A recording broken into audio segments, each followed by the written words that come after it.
sekalian yang saya hormati, terima kasih ya saya diinformasikan tadi oleh Dr. Lutfi dan bukan arahan mungkin Kang Ibe, tapi lebih ke arah harus ada standing position itu. Saya selalu katakan di dalam sebuah forum apapun itu, kita PBID, cabang, wilayah, perhimpunan, institusi pendidikan selalu tetap akan konsisten bahwa kita akan menindak tegas jika memang terbukti itu ada bullying.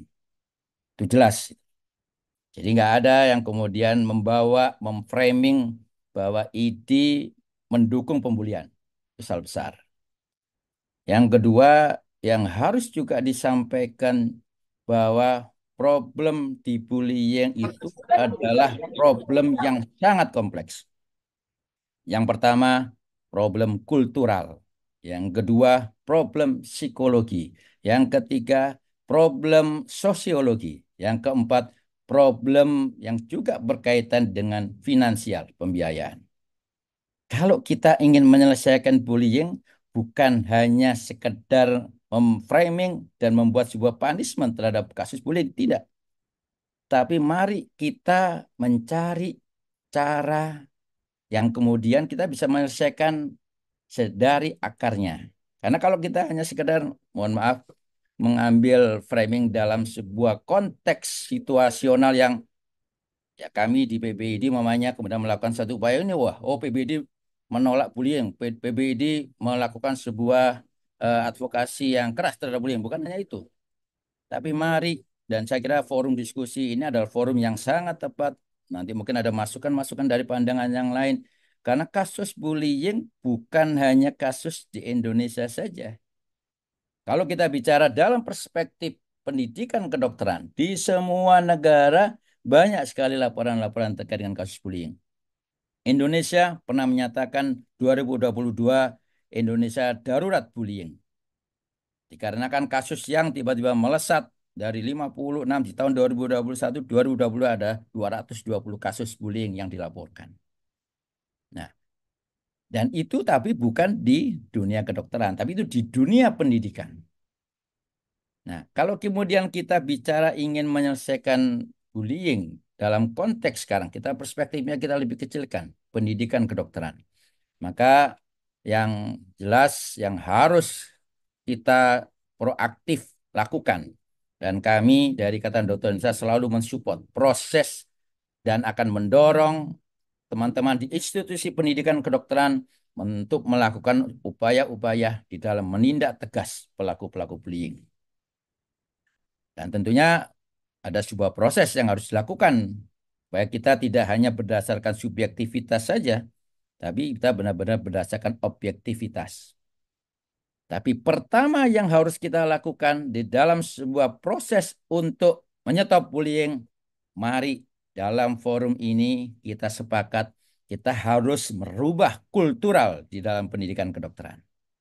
Change of culture inilah yang menjadi salah satu paradigma yang harus kita kedepankan. Sehingga kita kemudian masuk dalam sebuah kondisi bahwa semua di dalam proses pendidikan kita sepakat menolak adanya bullying. Yang kedua nanti kaitannya dengan adalah psikologinya. Kita punya tanggung jawab untuk melakukan sebuah proses pendidikan dan tentunya institusi pendidikan di Prof. Yudi saya kira lebih paham terkait dengan kepentingan institusi pendidikan menghasilkan dokter-dokter yang nanti akan siap melakukan sebuah pelayanan kepada masyarakat. Dokter-dokter yang kompeten, dokter-dokter yang baik, dokter-dokter yang punya mental yang baik juga. Karena kita berhadapan dengan nyawa manusia. Sehingga akhirnya dalam proses-proses pendidikan, mulai dari hulunya. Jadi filterisasi di dalam sebuah proses pendidikan menjadi satu daya ungkit yang sangat kuat di sini. Kalau selalu dikatakan kita udah MPPI, ada MMPI yang udah kita lakukan. Tapi itu kemudian di beberapa institusi sekarang ada namanya situational judgment test. Sehingga dia mamanya apakah betul mempunyai passion untuk sebagai dokter ortopedi mamanya seperti saya atau sebagai dokter anestesi.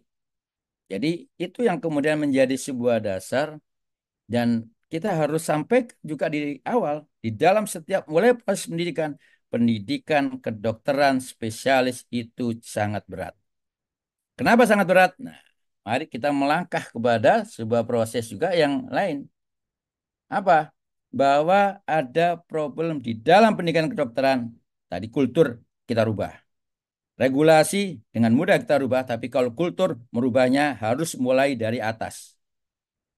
Kemudian kita rubah juga tadi psikologi, mental health-nya. Kita rubah juga sekarang adalah bagaimana peserta didik tidak mendapatkan jam kerja yang kemudian memberi sebuah tekanan-tekanan mental kepada mereka. Tekanan fisik, psikis. Pernah nggak kemudian ada sebuah regulasi dari negara yang menyatakan kemampuan bekerja itu adalah kurang dari 50 jam per minggu, sesuai dengan standar WHO. Ini juga harus dikedepankan. Nanti pernah nggak kemudian ada sebuah regulasi yang kemudian menyatakan karena di semua institusi pendidikan, teman-teman dokter spesialis itu adalah teman-teman yang juga melakukan pelayanan yang kemudian mempunyai hak untuk mendapatkan insentifnya. Apakah ini sudah dijalankan? Sehingga dia sekolah pendidikannya itu dia dengan nyaman karena dia tahu bahwa nilai kesejahteraannya itu kemudian dinilai, diapresiasi baik itu oleh institusi pendidikan maupun oleh fasilitas tempat di mana kita sekolah sekaligus juga memberikan pelayanan. Nah, aspek-aspek inilah yang kemudian mari kita lihat dalam perspektif yang lebih luas. Ini bukan domain satu stakeholder saja. Ini bukan domain dan kemudian kalau ada masalah kesalahan dari institusi pendidikan saja salah. Kita semuanya punya peran di dalam kesalahan ini. Organisasi profesi, institusi pendidikan kedokteran, fasilitas pelayanan kesehatan, rumah sakit, apalagi di rumah sakit vertikal yang itu di bawah Kementerian Kesehatan, kita semuanya punya peran di situ. Mari kita bisa objektif menilai bahwa kalau kita ingin memperbaiki, bukan mencari siapa yang salah. Dalam forum ini saya yakin kita semua bukan kemudian akan menjustifikasi sebuah proses-proses yang kemudian seperti kita ini denial dengan kondisi ini, bukan. Tapi kita mencari solusinya. Tapi yang harus dipahami juga, nah, dalam perspektif tadi adalah tambahan lagi sosiopolitik, maka yang harus kita juga apa namanya pahami, ada situasi-situasi yang juga kemudian framing-framing yang juga harus kita sikapi dan tentunya sikap-sikap yang selalu ingin kedepankan adalah sikap yang tetap objektif, sikap yang tetap bahwa kita adalah organisasi profesi yang akan selalu membantu anggota dan mengupayakan anggota itu di dalam pekerjaan profesinya itu sejahtera, aman, nyaman, dan juga tentunya di dalam sebuah proses pembinaan untuk benar-benar bisa bekerja dengan baik di dalam fasilitas pelayanan kesehatan di tempat pekerjaannya. Nah, inilah yang komitmen inilah yang harus kita bangun dan kami juga mengingatkan nanti mungkin Prof Yudi pola-pola yang terkait dengan permasalahan-permasalahan di bullying ini mari kita semuanya menyikapi jangan reaktif tapi kita menyikapi secara objektif. Kita tidak resisten, kita tidak denial dengan pernyataan yang mengesankan bahwa kita tidak peduli dengan bullying. Tapi kita tegas bahwa kita sangat peduli. Kita akan terus membantu adik-adik kita yang sekolah. Jangan sampai mereka dibully. Tapi kita punya sebuah pekerjaan, kita harus mencetak dokter-dokter yang berkualitas. Selain itu juga tolong diingatkan juga kepada para peserta didik, buat adik-adik, teman-teman PPDS yang mungkin hadir pada kesempatan malam hari ini. Mari kita saling merekatkan diri, jangan mudah terpecah belah karena isu-isu yang kemudian akhirnya membuat kita antar junior, junior senior seperti tidak ada, kemudian malah akhirnya membuat kita saling apa namanya itu terjerai-berai. Nah, inilah momentum yang sangat baik di dalam acara Forkom ID pada malam hari ini.